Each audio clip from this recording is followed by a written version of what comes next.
On est en 1933 quand Petiot arrive dans la capitale à Paris. Qu'est-ce que c'est le Paris de 1933 ?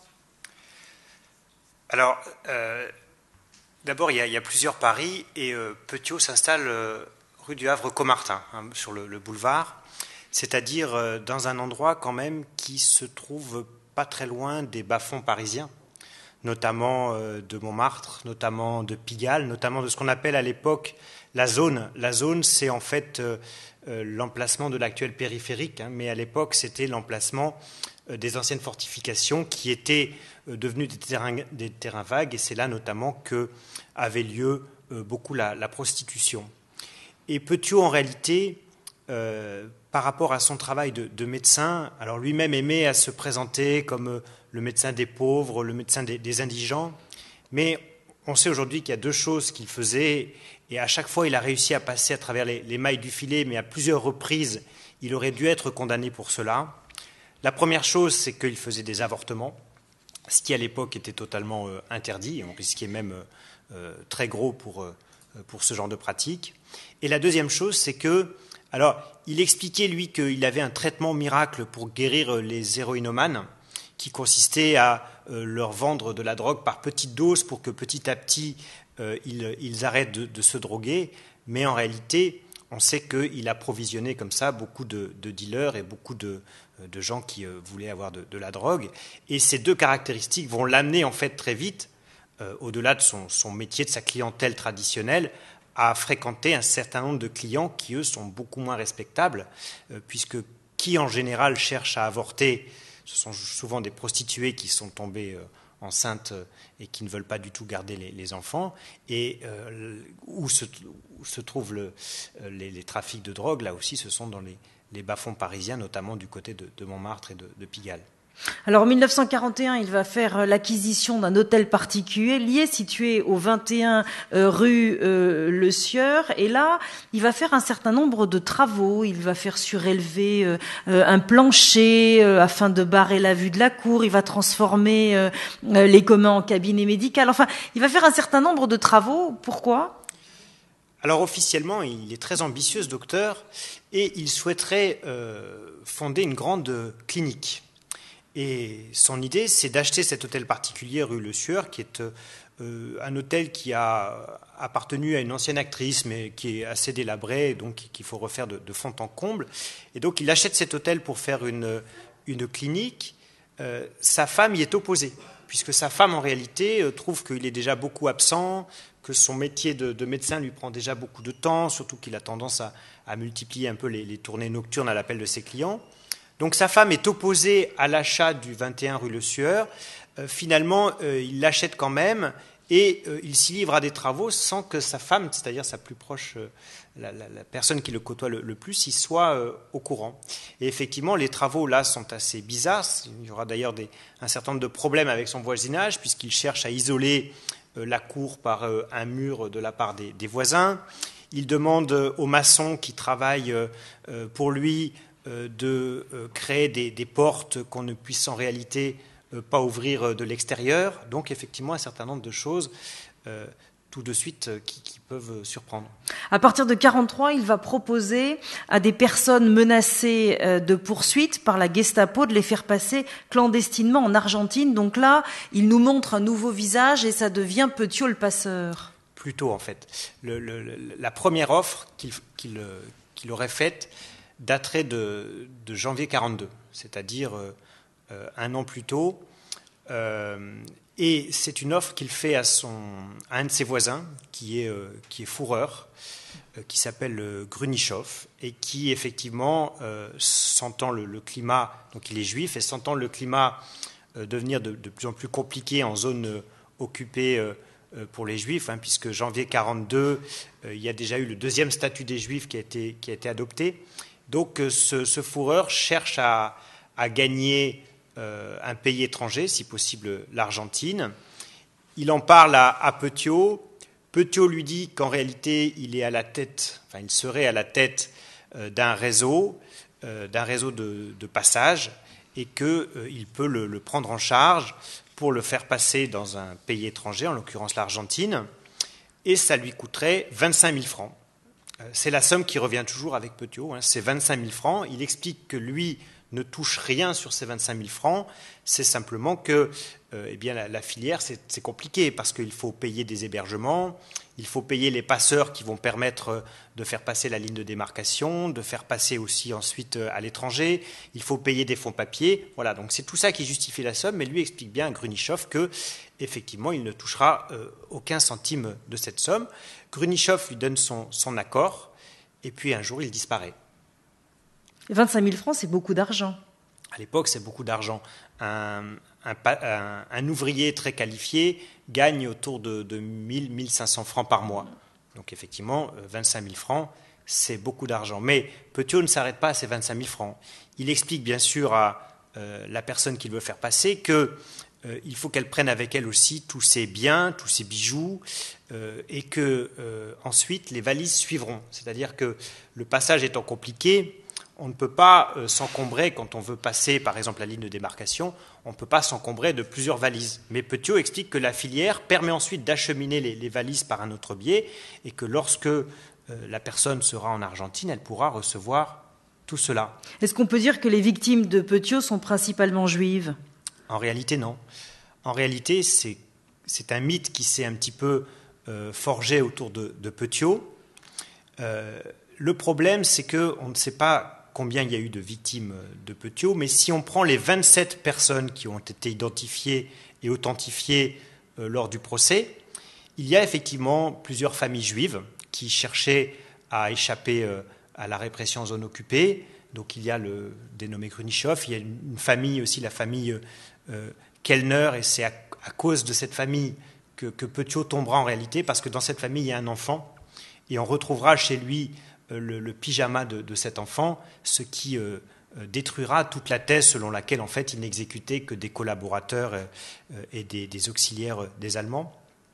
Mais au-delà de ces quelques familles juives, et c'est là que le cas Petiot devient assez complexe, voire passionnant si on peut utiliser le terme, il y a aussi un certain nombre de gens qui gênaient Petiot parce qu'il leur livrait de la drogue ou parce qu'il avait pratiqué des avortements sur ces personnes et que ces personnes commençaient à avoir des problèmes avec la police et que la police risquait ensuite de remonter jusqu'à lui.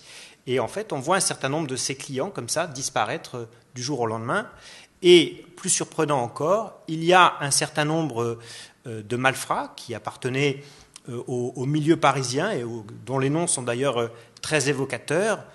Joe le boxeur, Joe Réaucreux, Adrien le Basque, Albertini le Corse, tous ces gens-là voulaient à un moment donné prendre la poudre d'escampette parce que pour des histoires de truands, ils savaient qu'il y avait un contrat plus ou moins sur leur tête. Ils vont faire appel au service de Petiot en leur expliquant qu'ils veulent passer au moins en zone libre, sinon à l'étranger avec leurs prostituées.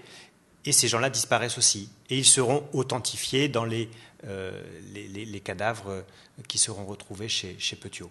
Alors vous parliez tout à l'heure, Fabrice, de complexité. On va entrer de plein pied dans la complexité. Est-ce que Petiot travaille avec la Gestapo ou est-ce que Petiot travaille avec la résistance ?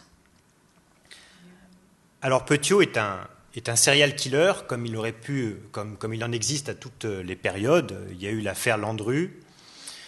Je crois aussi qu'il ne faut pas oublier dans sa trajectoire, on a souvent tendance à oublier ça, et aujourd'hui tous les historiens savent combien la Première Guerre mondiale a été un traumatisme. Petiot, effectivement, était dans les tranchées, et il était au chemin des Dames. Il était blessé à Craonne en 1917, donc il a côtoyé la mort de près, et il fait peut-être partie de ces gens, finalement, pour qui la mort est devenue quelque chose de tout à fait banal à la faveur de cette Première Guerre mondiale. Voilà.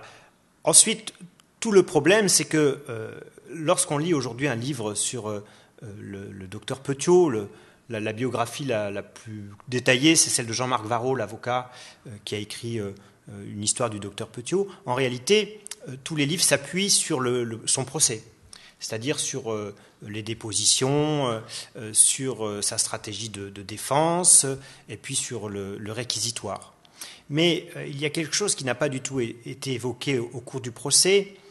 Et c'est là aussi où parfois la condamnation à mort pose problème, parce qu'on supprime des gens qui après on ne peut pas avoir véritablement toute la vérité. Et Petiot ne dira jamais toute la vérité. Donc en réalité, ce qui s'est passé, c'est que ce serial killer, Petiot, qui était à la tête de cette fausse filière de passage, il se faisait appeler le docteur Eugène, et il expliquait que son réseau de résistance s'appelait Flytox. Les services de la Gestapo française, qui se trouvent rue Lauriston, et c'est pas très loin de la rue Le Sueur, dirigés par Henri Lafont et Bonny, l'ancien policier, ces services finissent par apprendre l'existence de ce que eux ils prennent pour une vraie filière d'évasion. Et donc ils pistent Petiot à la trace. Et un jour, au printemps 42, donc c'est assez tôt, hein, Petiot à ce moment-là, au printemps 42, on pense qu'il a éliminé seulement une dizaine de personnes. Au printemps 42, l'inspecteur Bonny pénètre avec plusieurs hommes de main dans l'hôtel de la rue Le Sueur pour arrêter Petiot, parce qu'il lui le prend pour un authentique résistant, pour quelqu'un qui effectivement serait à la tête d'une filière d'évasion. Or, en pénétrant rue Le Sueur, Bonny découvre les corps déchiquetés, et il découvre là qu'en réalité, Petiot, effectivement, est un serial killer, et qu'il procède à... Parce que non seulement les corps, il les élimine, mais pour éviter ensuite qu'on puisse reconnaître ces corps, il les déchiquette à la façon... Et comme il est chirurgien, il fait ça de sorte qu'on ne puisse vraiment plus du tout reconnaître les corps. Et donc l'inspecteur Bonny se rend compte de ce qui se passe dans cet hôtel particulier. Il a en plus dans ses hommes de main un dénommé Paul Clavier, qui est un des truands parisiens de l'époque, et qui connaissait Petiot pour l'avoir fréquenté avant-guerre, justement, dans ses bas-fonds parisiens. Sans doute Petiot lui avait d'ailleurs déjà fourni de la drogue. Et l'inspecteur Bonny va décider, non pas d'arrêter Petiot, parce qu'il a compris que ce n'était pas du tout un résistant, mais va décider de s'en servir, parce qu'à la Gestapo de la rue Lauriston, on a un certain nombre de corps à faire disparaître. On sait que c'était un lieu où on torturait beaucoup, on torturait notamment des résistants, et que les résistants morts sous la torture, il faut les faire disparaître. Et Bonny se dit que ce médecin-là, qui est capable en une nuit de faire en sorte qu'un corps ne soit plus reconnaissable, ce docteur pourra leur rendre bien des services. Ce qui fait qu'en réalité, de nombreux corps qui seront travaillés, entre guillemets, par le docteur Petiot, lui seront fournis par la rue Lauriston. On sait aussi que les fameux truands, Joe le boxeur, Adrien le basque, qui ont fini rue Le Sueur, étaient des gens qui n'avaient pas respecté certains contrats vis-à-vis du patron. Et le patron à l'époque, c'est Henri Lafont, hein, c'est lui qui règne sur tout le milieu parisien. Ils auraient en fait effectué un certain nombre de vols sans donner à Lafont la part qui leur revenait. Et à partir de là, c'est Lafont lui-même qui les aurait orientés vers la rue Le Sueur en leur disant bon, il faudrait peut-être prendre un petit peu l'air. Et c'était une façon de les faire disparaître. Donc oui, Petiot a été plus ou moins malgré lui au départ. Voilà, c'est un psychopathe, c'est un serial killer. Il a été plusieurs fois d'ailleurs avant-guerre. Il a fait plusieurs séjours en hôpital psychiatrique.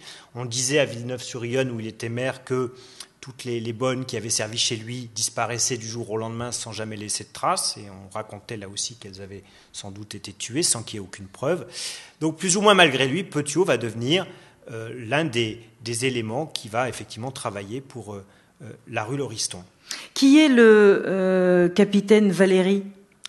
Alors là, les choses se compliquent encore plus, puisque le capitaine Valéry est bien le docteur Petiot, qui effectivement va réussir à infiltrer la résistance à la libération de Paris. Alors, pour comprendre cette infiltration de Petiot, il y a deux choses. D'abord, la Gestapo, la vraie, hein, les Allemands, avaient eux aussi fini par entendre qu'il y aurait une filière d'évasion qui partait de la rue Le Sueur. Et donc la Gestapo française va elle aussi essayer d'infiltrer, pardon, pas la Gestapo française, la Gestapo allemande va elle aussi essayer d'infiltrer la filière de Petiot. Les Allemands le prennent pour un vrai résistant, et la Gestapo l'arrête au printemps 1943. Et Petiot va être torturé par les Allemands, et il va faire un séjour de plusieurs semaines à Fresnes, parce que les Allemands veulent lui retirer un certain nombre de renseignements sur la résistance et sur son réseau d'évasion. Évidemment, il n'a aucun renseignement à leur donner, mais en attendant, en cellule, il y a de vrais résistants qui entendent parler de ce docteur qui serait à la tête d'une filière d'évasion, et ces vrais résistants se mettent à parler avec Petiot, en pensant que c'est un authentique résistant. Il loue d'ailleurs son courage, parce que comme il est torturé, qu'il ne parle pas sous la torture, bon voilà. Et ces vrais résistants vont faire un certain nombre de confidences à Petiot. Et ces confidences vont être très utiles à Petiot, puisque à la fin de la guerre, Petiot saura suffisamment de choses sur la résistance pour arriver à faire croire qu'il est un authentique résistant. Et alors qu'il est recherché par toutes les polices de France, puisque finalement l'affaire de la rue Le Sueur a fini par être découverte, et ça je crois le film le raconte bien, c'est l'histoire des voisins qui finissent par voir un incendie de cheminée, les pompiers interviennent, et puis en intervenant, bien sûr ils éteignent l'incendie, mais ils découvrent que c'est vraiment un lieu de massacre. Et à partir de là, Petiot arrive sur les lieux, et là il y a 2 policiers qui sont prêts à l'arrêter, et Petiot leur explique « Êtes-vous des bons Français ? Parce que si vous êtes des bons Français, il vaudrait mieux me laisser partir. Tous les cadavres que vous voyez ici sont des collaborateurs que j'ai moi-même fait tuer parce que je suis un grand résistant, je suis moi-même à la tête d'un réseau de résistance. » Et les policiers acceptent de le laisser partir. En disant, oui, on est au printemps 44, donc la libération de Paris, c'est dans pas très longtemps. Donc les policiers, en se disant, ça nous évitera quelques problèmes à la libération, laissent partir Petiot. Ce qui fait que Petiot, qui est recherché ensuite par toutes les polices de France, est passé dans la clandestinité. Il prend un pseudonyme, celui de Valéry. C'était le nom du médecin qui exerçait avant lui au boulevard du Havre-Caumartin, dont il a pris la succession. Et alors là, le paradoxe est terrible, parce que sous le nom de capitaine Valéry, il participe à la libération de Paris. Et il devient l'une des personnes chargées de l'épuration dans Paris. Et il va occuper ce poste en septembre-octobre 1944. C'est-à-dire qu'il va faire des interrogatoires de collaborateurs, il va aller rechercher des collaborateurs, et tout le monde le prend pour un authentique résistant. Et évidemment, lorsque la police finit par le démasquer et qu'il est réellement arrêté, alors je sais que c'est en octobre ou novembre 1944, sa stratégie de défense sera toujours la même. Il n'a jamais nié ses crimes. Il n'a jamais dit non, c'est pas moi. Il les a même exagérés, ces crimes, puisque on lui reprochait 27 cadavres. Lui dit non, il y en a une 60aine. Simplement, il explique que tous les cadavres qui sont là sont des collaborateurs, des agents de la Gestapo qu'il a lui-même éliminés, et qu'il a fait tout ça pour la résistance. Et au cours du procès, ce sera sa stratégie de défense, ce qui va d'ailleurs mettre l'un des avocats les plus célèbres de l'époque, Maître Fleuriot, dans une situation assez compliquée, parce que Maître Fleuriot, lui, son objectif, c'est quand même d'essayer de sauver la tête de son client, et on sait qu'il aurait aimé plaider la folie. Et que s'il avait réussi à prouver que Petiot était fou, comme il y avait en plus un certain nombre de rapports de psychiatres avant-guerre qui allaient dans ce sens, peut-être Petiot n'aurait-il pas été condamné à mort. Sauf que Petiot, lui, ne veut pas du tout plaider la folie, il veut plaider non coupable, j'étais résistant, voilà. Et certains psychiatres, justement, qui ont travaillé sur le cas Petiot, finissent par dire qu'il y a eu un dédoublement de la personnalité. C'est-à-dire que peut-être à la fin, lui-même s'est auto-persuadé qu'il était résistant, alors que dans tous les cadavres qu'on a retrouvés rue Le Sueur, il y avait beaucoup de familles juives, il y avait notamment cet enfant de 7 ans, le jeune Kellner, et tout ça prouve évidemment que ça n'avait rien à voir avec la résistance. Il y a eu beaucoup de ces faux résistants, il y a eu beaucoup de ce double jeu, parce que c'est vrai que la période de la Libération est aussi une période qui est assez floue, assez complexe finalement. En fait, la Libération, et c'est toute la période qui est assez complexe, puisque ce qui fait cette spécificité là des années 40-44, c'est qu'en réalité, on a 3 autorités. On a l'autorité normalement légale, qui est le gouvernement de Vichy, mais on a aussi l'autorité d'occupation, les Allemands, et on a la résistance qui cherche aussi à s'imposer, elle, comme une autorité, et qui, plus le temps passe, plus devient réellement une véritable autorité. Ce qui fait que ces 3 autorités concurrentes permettent à des gens de jouer sur 3 tableaux, en fait. Et par exemple, on peut très bien être en infraction à l'égard de la législation de Vichy, qui est la législation française à l'époque, mais si on travaille pour les Allemands, pour l'autorité d'occupation, c'est pas grave. Et ça, on le voit très bien dans les affaires de marché noir. Vichy condamne le marché noir, traque le marché noir, les trafiquants, normalement, sont condamnés à des peines lourdes et sévères, sauf que tous ceux qui font du marché noir pour les Allemands ont un Ausweis qui leur dit que la police française et les contrôleurs français n'ont pas le droit d'interférer dans leurs activités. L'un des plus célèbres, Joseph Johannovici, le fameux chiffonnier millionnaire qui sera l'un des rois du marché noir, travaillait en réalité pour les Allemands et a pu faire, bien qu'il était en situation illégale par rapport à la loi française, a pu faire ses trafics en toute impunité tout au cours de la période. Et puis, de l'autre côté, il y a aussi la résistance. Et si on prend le même phénomène, c'est-à-dire le marché noir, là aussi, la résistance a pu parfois encourager le marché noir parce que les résistants qui vivaient dans la clandestinité n'avaient plus de moyens légaux de s'approvisionner, donc ils pouvaient avoir recourir au marché noir. Et c'est comme ça qu'on voit des gens à la trajectoire très complexe. Johannovici travaille pour les Allemands, et puis finalement, à la Libération, comme il a aussi fourni un certain nombre de résistants au marché noir, notamment un réseau à la préfecture de police de Paris, c'est lui qui va fournir, grâce à ces bénéfices du marché noir, un certain nombre d'équipements aux résistants lors du soulèvement d'août 1944, eh bien Johannovici arrive à la Libération à se donner une image de patriote. Ce que fait Petiot, c'est un peu la même chose. À un moment donné, il est instrumentalisé par la Gestapo française, et puis quelques mois plus tard, parce qu'il a été arrêté par les Allemands, parce qu'il a fait un séjour en prison, parce que finalement le contexte permet ce genre de choses-là, il arrive à se faire passer pour un authentique résistant. Et des phénomènes, bien sûr les trajectoires les plus célèbres, mais j'ai travaillé moi sur le phénomène des faux maquisards, c'est-à-dire des gens qui à la Libération finalement se font passer pour des maquisards alors qu'ils n'ont jamais appartenu à la résistance. Ils se rendent dans les fermes, ils disent voilà, je suis envoyé du maquis, je sais que vous avez fait du marché noir, les choses sont simples, vous nous devez une rançon, soit vous nous la donnez la rançon, soit eh bien on vous tue. Et à ce moment-là, il y a plein de gens qui ont été rackettés comme ça par des gens qui n'étaient pas du tout résistants, qui ont juste profité du contexte. Et c'est assez normal puisque finalement toutes les périodes de guerre civile, toutes les périodes aussi d'effondrement de l'État, parce qu'à un moment donné, en France, on ne sait plus très bien où est l'État, toutes ces périodes-là ont favorisé ce genre de pratique.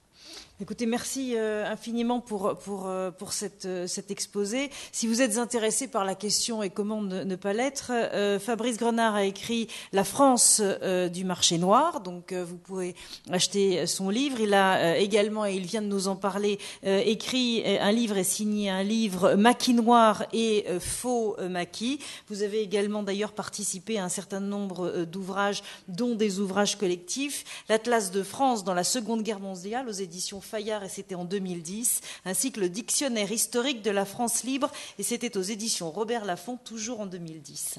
Merci infiniment d'avoir été avec nous ce soir. Je vais vous laisser maintenant regarder.